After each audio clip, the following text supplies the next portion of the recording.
In just over a year, 8 of the world's top 10 economies outside China have visited it. The ones that haven't are Japan and the United States. And Trump will visit China at the end of March, while Japan isn't allowed to. Germany's Chancellor Merz is the latest one. So here's the question. Why are countries that haven't visited China in nearly a decade suddenly coming now?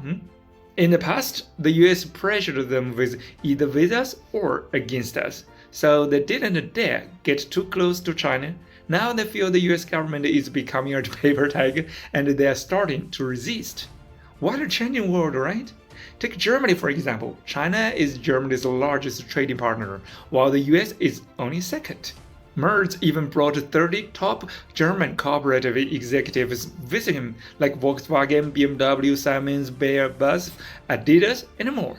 They understand clearly that losing the Chinese market would be more frightening than losing the American one. That would shake the very foundation of German industry.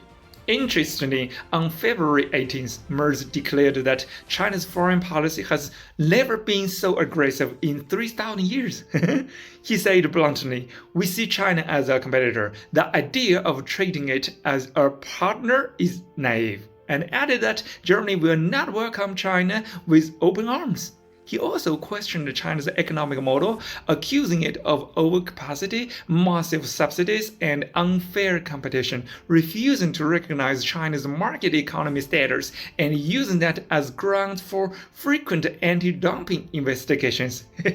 And now he comes to China to talk business, eating from the pot while smashing it. German politicians really asked them, how have they not developed slept personalities? In fact, aside from the Russian-Ukraine war, Germany may be the biggest loser. After losing cheap energy from Russia, industrial electricity prices soared to about 3 times those in China, forcing many companies to move production abroad. Domestic policies swing back and forth, environmental regulations are strict, and nuclear plants were blown away. Something that, from our perspective, seems as shocking as cutting oneself off to be a eunuch.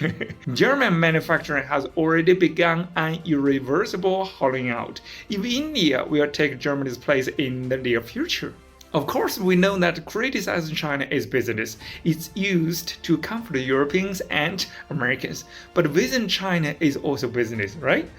This time, Merz even visited a robotics company called Unitree to explore cooperation in robotics.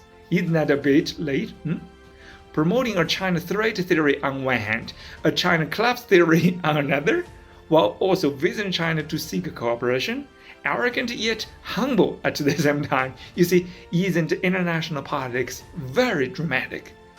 Anyway, every country has its own national conditions. At least, in this view, all are better than the dwarf Japan, right?